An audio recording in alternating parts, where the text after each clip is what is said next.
दोस्तों, इस वीडियो की थंबनेल तो आपने ज़रूर पढ़ी होगी। चलो अब उसके पीछे की स्टोरी जानने की कोशिश करते हैं।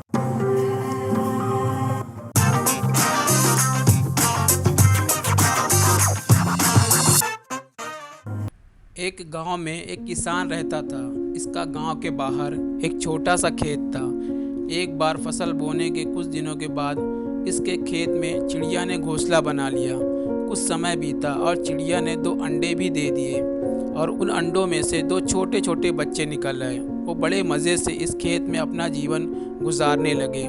कुछ महीनों के बाद फसल की कटाई का समय आ गया। गांव के सारे किसान अपने खेतों की फसल की कटाई में लग गए। अब चिड़िया और उसके बच्चों का इस खेत को छोड़कर जाने का वक्त आ गया। एक दिन खेत में चिड़िया के बच्चों ने किसान को कहते सुना कि कल मैं फसल की कटाई के लिए अपने दोस्त को पूछूंगा और उसको खेत में भेजूंगा। ये सुनकर चिड़िया के बच्चे परेशान हो गए। उस समय चिड़िया कहीं गई हुई थी।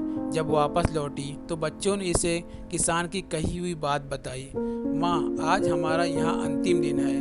रात में हमें दूसरे स्थान के लिए निकलना होगा। चिड़िया ने उत्तर दिया, इतनी जल्दी नहीं बच्चों, मुझे नहीं लगता कि कल किसान का दोस्त आएगा और खेत में कोई कटाई होगी। चिड़िया की कही बात सही साबित हुई।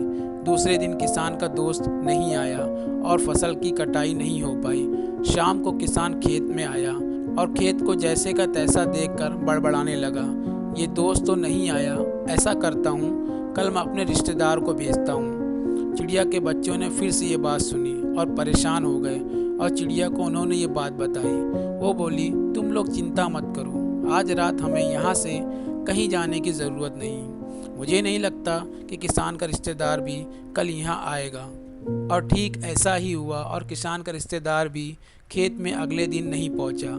चिड़िया के बच्चे हैरान थे कि इनकी माँ की कही बात सच कैसे साबित हो रही है। अगली शाम जब किसान खेत में आया तो खेत की वही हालत देखकर फिर से बड़बड़ाने लगा, ये लोग तो लाख बार कहने के बावजूद कटाई के लिए नहीं आ रहे हैं। कल मैं खुद फसल की कटाई करूँगा। चिड़िया के बच्चों ने किसान की ये बात भी सुनी। अपनी माँ को जब उन्होंने बताया तो बोली, बच्चों, अब समय आ गया है हमारा इस खेत को छोड़कर जाने का। आज रात ही ये खेत छोड़कर दूसरी जगह चले जाएंगे। दोनों बच्चे हैरान थे कि इस बार ऐसा क्या हुआ जो माँ खेत छोड़ने को तैयार है। उन्होंने पूछा तो चिड़िया बोली, बच्चों, पिछली 2 बार किसान कटाई के लिए दूसरों पर निर्भर था। दूसरों को कहकर इसने अपने काम से पल्ला झाड़ लिया था, लेकिन इस बार ऐसा नहीं है। इस बार इसने ये जिम्मेदारी अपने कंधों पर ले ली है, इसलिए वो ये काम ज़रूर करेगा। और उसी रात चिड़िया और उसके बच्चे खेत से उड़ गए और पास के एक पेड़ पर अपना घोंसला बना लिया। और चिड़िया की बात फिर से सही साबित हुई। किसान ने दूसरे दिन से फसल की कटाई का काम शुरू कर दिया। इस कहानी से हम सीखते हैं कि दूसरों की मदद लेने में कोई बुराई नहीं है, लेकिन अगर आप चाहते हैं कि आपका काम सही समय पर शुरू हो और सही समय पर पूरा हो जाए तो इस काम की जिम्मेदारी आपको खुद लेनी होगी। दूसरे भी उसी की मदद करते हैं जो अपनी मदद करते हैं।